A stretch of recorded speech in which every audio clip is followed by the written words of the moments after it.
Sales offer, discount और finance में नया फ़ोन तो परचेज कर लिया, पर डेटा ट्रांसफ़र ना होने की वजह से अभी भी पुराना फ़ोन यूज़ कर रहे हैं। तो देर किस बात की, देखिए ये पूरा वीडियो और जानिए कि iPhone to iPhone data transfer कैसे करते हैं। और अगर आप कोई एंड्रॉयड यूज़र हैं तो हमने मूव टू iOS का वीडियो ऑलरेडी शेयर कर दिया है, आप वहां से जाके देख सकते हैं। तो चलिए शुरू करते हैं और देखते हैं कि हम आईफ़ोन टू आईफ़ोन डेटा कैसे ट्रांसफ़र करेंगे। डेटा ट्रांसफ़र के दौरान हमें 3 चीज़ें ध्यान देनी है। सबसे पहला चीज़ है ये वाईफाई और ये ब्लूटूथ, ये दोनों चीज़ ऑन होना चाहिए। और ट्राई करें कि एयर ड्रॉप में जो ये एवरीवन फॉर 10 मिनट्स का ऑप्शन हो, इसको भी आप ऑन कर लीजिए तो ज़्यादा बेहतर रहेगा। ये कंप्लीट होने के बाद आप देख लीजिए कि तीनों सिंबल्स में ब्लू मार्क आ रहे हैं कि नहीं। ये कंप्लीट हो जाने के बाद आपको पुराने फ़ोन में कुछ नहीं करना है। अब नए फ़ोन में जो एक्सेस ऑप्शंस आएगा होम स्क्रीन का, जहाँ पे क्विक स्टार्ट्स का ऑप्शन होता है, उस विंडो पे आ जाना है। अभी आप देखिए ये जो पॉपअप आया ना, सेटअप फॉर न्यू आईफोन, ये मेन मतलब पोजीशन है जहाँ पे डेटा ट्रांसफ़र का फंक्शन को हम लोगों को यूज करना है। इस पे हमें कंटिन्यू करना था, हमने कंटिन्यू कर दिया है। अब ये नए वाले डिवाइस में एक स्पार्कल्स आ रहा है, उसको हम पुराने डिवाइस के कैमरे से स्कैन करेंगे। अब थोड़ा सा वेट करेंगे, डिवाइस में जो फंक्शनिंग है वो गेटिंग रेडी आ रहा है और जस्ट ए मिनट का टाइम है।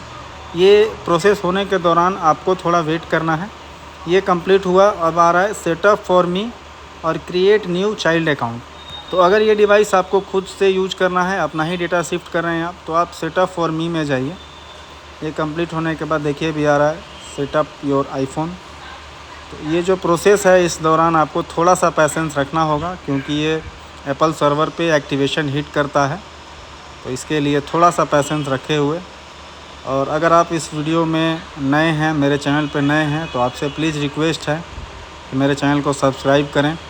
ये कंप्लीट हुआ। अब देखिए ये फेस आईडी का ऑप्शन है, आप यहाँ पे भी फेस आईडी ऐड करना चाहें तो कर सकते हैं। अगर आप बाद में करना चाहें तो सेटअप लेटर के साथ आप आगे बढ़ सकते हैं। तो हम लोग अभी सेटअप लेटर के साथ आगे बढ़ गए हैं। यहाँ पे हम लोग पासवर्ड क्रिएट करेंगे, इसको भी आप चाहें तो डोंट यूज करके आगे बढ़ सकते हैं। ये मेन कॉलम है, देखिए ट्रांसफ़रिंग डेटा। यहाँ पे किसी किसी डिवाइस में आपको ट्रांसफ़र डेटा फ्रॉम आईक्लाउड का भी ऑप्शन आता है। बहुत सारे लोग आईक्लाउड स्पेस परचेज करके रखते हैं। तो अगर आप device to device data transfer कर रहे हैं तो ये चीज़ आपको देखना है कि ट्रांसफ़र डेटा फ्रॉम आईफोन का ऑप्शन पे ही आपको सेलेक्ट करना है। अब ये कंप्लीट होने के बाद आप कंटिन्यू करेंगे। यहाँ पे आपका जो पुराना डिवाइस का एप्पल आईडी है वो नए वाले डिवाइस में शिफ्ट होगा। तो यहाँ पर भी आपको थोड़ा सा पैसेंस रखना है, समय रखना है। ये कंप्लीट हुआ। अब यहाँ पे आपको अपने पुराने एप्पल आईडी का, जो पुराने वाले डिवाइस में यूज हो रहा है, ठीक है, उसको यहाँ पे पासवर्ड को पंच करना है। ये पंच करने के बाद आप इसको एग्री करेंगे। ये एग्री कर दिया हम लोगों ने।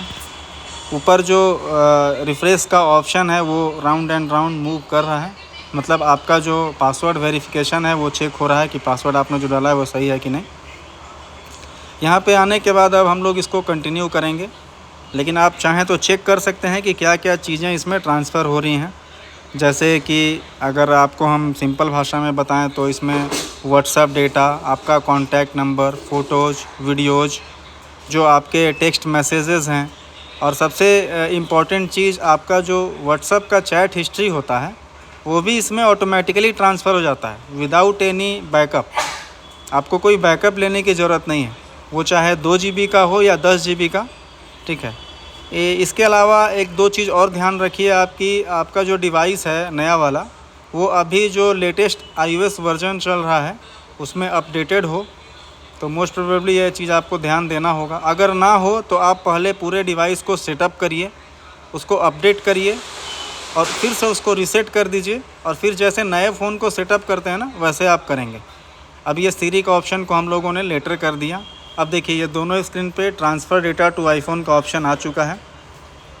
ये जो टाइमिंग है ये डिपेंड करेगा आपके डिवाइस के डेटा पे, कि आपके जो पुराने डिवाइस में कितना डेटा है उसके हिसाब से। अगर आपका डेटा कम है तो ये 2, 4, 5, 10 मिनट लेता है। अगर डेटा बहुत ज़्यादा है तो उसके हिसाब से ये around half an hour, 30 minute, 35 minute का टाइमिंग लेगा, ठीक है। ये सारे चीज़ों को कंप्लीट होने के बाद आपका जो नया वाला हैंडसेट है, ठीक है, वो ऑटोमेटिक स्विच ऑफ होगा और खुद ब खुद ऑन होगा। इस प्रोसेस के दौरान आपको कोई भी बटन प्रेस नहीं करना है। ये चीज़ आप एकदम क्लियरली कंसिडर करके रखिएगा। जब तक पुराने डिवाइस में ट्रांसफ़र कंप्लीट ना लिखे तब तक दोनों ही डिवाइस को आपको अगल बगल रखना है एकदम नियरेस्ट, ताकि डिवाइस का डेटा ट्रांसफ़र होने में इंटरप्शन ना आए। तो मैं एक बार फिर से आपको बता देता हूँ कि डिवाइस आप अगल बगल ही रखिएगा, नहीं तो ट्रांसफ़र एरर आ जाएगा।